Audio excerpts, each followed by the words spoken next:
Isang mapagpalang umaga po muli sa ating lahat. Welcome po sa Conquerors Devotionals Online. At sa umagang ito gusto ko pong ibahagi ang passage na ito sa Matthew chapter 8 verse 25 to 26. Sabi po dito, "So the disciples came and woke him up, saying, 'Lord, save us. We're going to die.' He said to them, 'Why are you so afraid, you of little faith?' Then he got up and rebuked the winds and the sea, and there was a great calm." My title this morning is How to Handle Your Fears. Makita po natin dito na mga disciples ay takot na takot dahil sila po ay nakasalubong ng bagyo sa kanilang pagtawid papuntang ibayo. Pero kasama doon si Jesus. At habang sila'y naglalayag ay si Jesus ay natutulog. At ang mga disciples ay takot na takot dahil sila ay halos lulubog na. Kaya ginising nila si Jesus at ang sabi nila, "Lord, save us. We're going to die."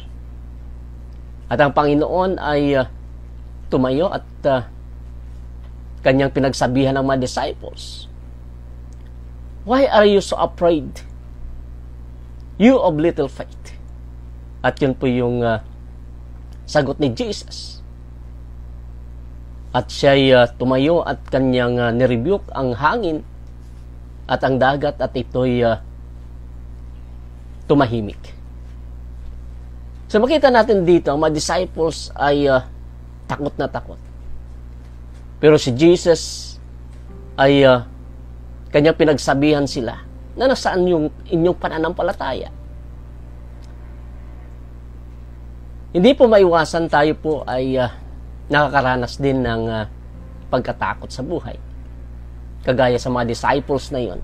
Kung tayo po ay nasa critical na kondisyon, kung tayo po ay nakakaranas ng mga pagsubok, problema sa buhay, ay hindi po maiwasan na tayo po ay natatakot. At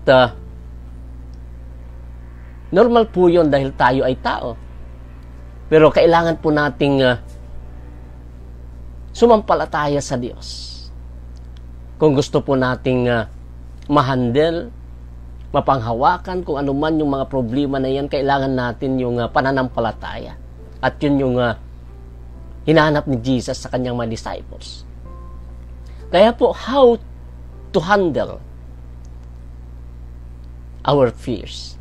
Number 1, activate your faith in God. Na ibig sabihin ng activate ay gawin po nating aktibo ang ating pananampalataya.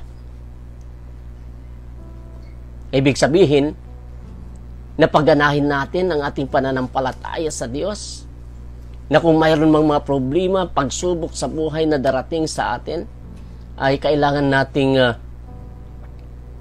paandarin, i-activate ang ating pananampalataya. I-turn on po natin. At yun po yung hinahanap ni Jesus, yung aktibong pananampalataya. At tayo po, kung tayo po ay natatakot, ay tayo po ay madadaig anumang mga pagsubok o problema sa buhay. Ang ating mga takot sa buhay, ito pala isang opportunity na ma-activate natin ang ating pananampalataya.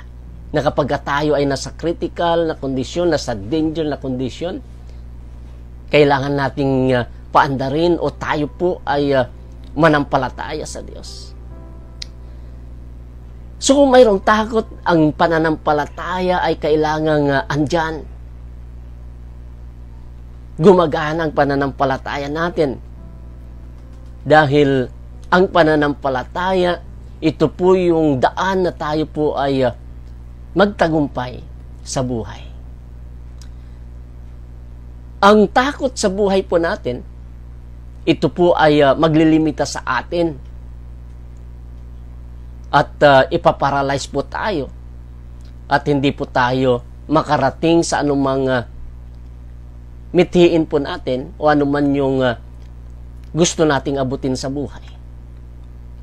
Dahil ang takot po ay ito po yung magdadala sa atin sa panghihina at tayo po ay hindi na makakilos. So faith will make you unafraid. So kailangan po natin yung pananampalataya para yung takot na yan ay mawala. Ang fear, ito po yung lalamon sa atin at tayo po ay madadaig sa anumang laban po natin. Kaya ang pananampalataya natin, ito po yung papatay sa pagkatakot sa anumang mga pinagdadaanan po natin sa buhay. Kung tayo po ay nakakaranas ng pagkatakot, kailangan po nating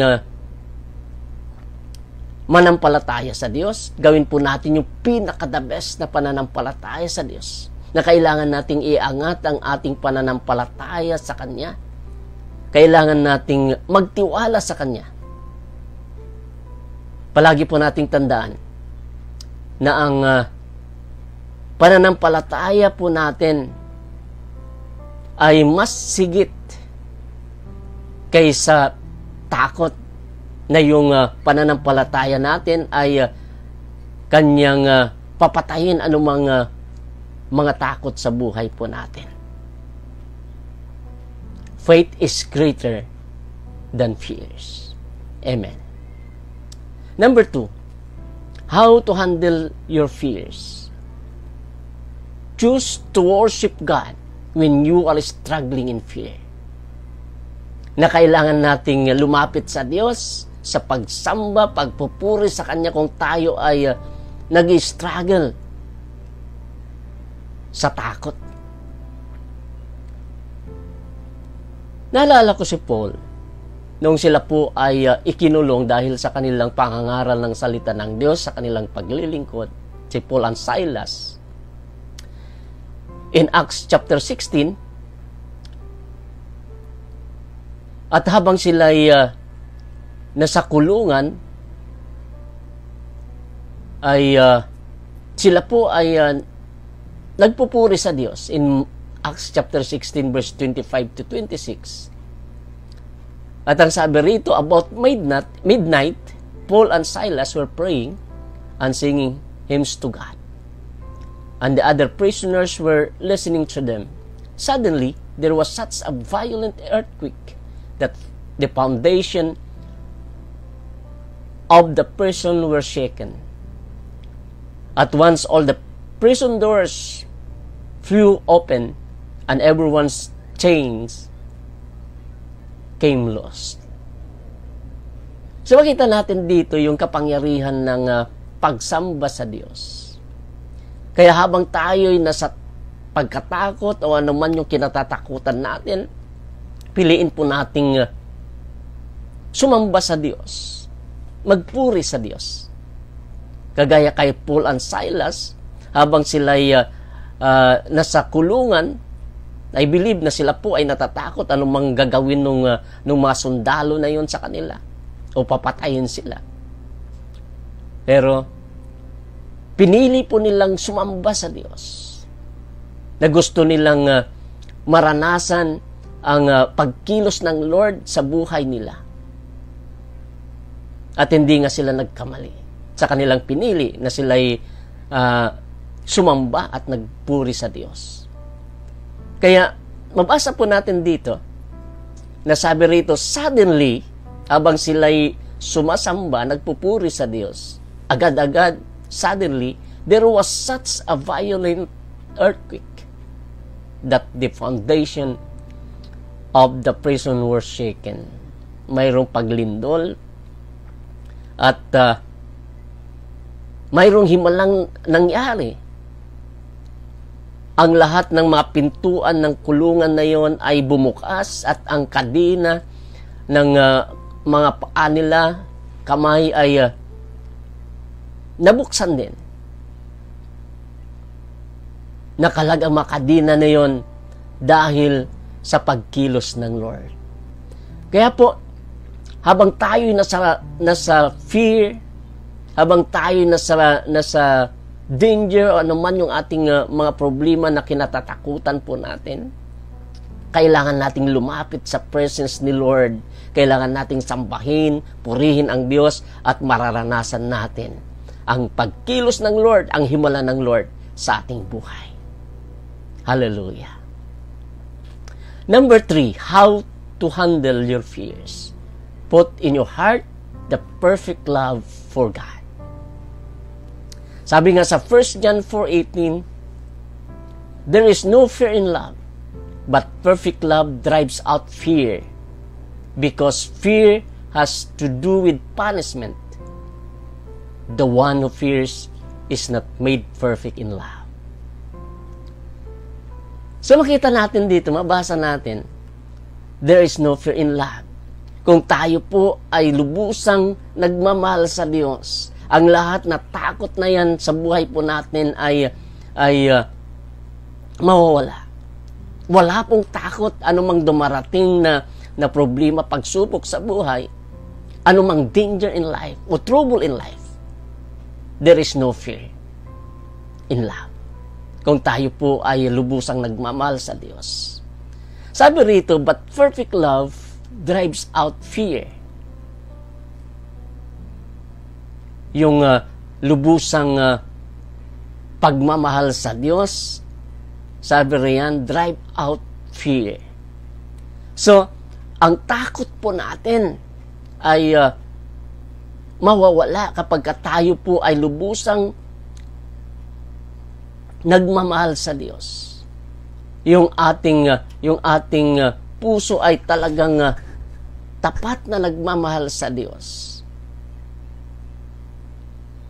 Anumang fear ay mada-drive out o mawawala.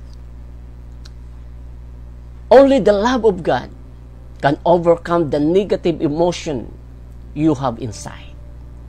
So ano man yung mga negatibong dumarating sa iyong buhay ay mawawala yun because of the love of God.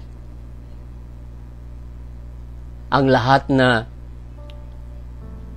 emotions, negatibong mga emotions ay mawawala dahil po sa pag-ibig sa Diyos.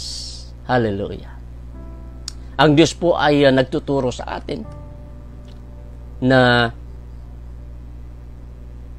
yung emotions na yan ay ma-handle po natin. Yung mga negatibong dumarating, hindi po maiwasan. Mayroon pong mga negatibong mga dumarating sa kaisipan po natin. Kung mayroong matinding problema, marami po yung ipinupukol ng dyablo upang tayo po ay manghina sa buhay, at kung tayo po ay nanghihina na, ibig sabihin, tayo po ay madadaig ng anumang mga pagsubok, problema sa buhay. Kaya po mga magulang at mga kapatid, sa umagang ito, kailangan po nating lumapit sa Diyos sa pananampalataya. I-activate po natin ang ating pananampalataya. Amen. At yun po yung dapat nating gawin kapag tayo po ay dumadaan sa mga troubles in life o pagsubok sa buhay. Kailangan nating i-activate ang pananampalataya po natin sa Diyos. Number 2, kailangan nating piliin na sumamba sa Diyos. Anong mga problema, kailangan natin ang presence ni Lord.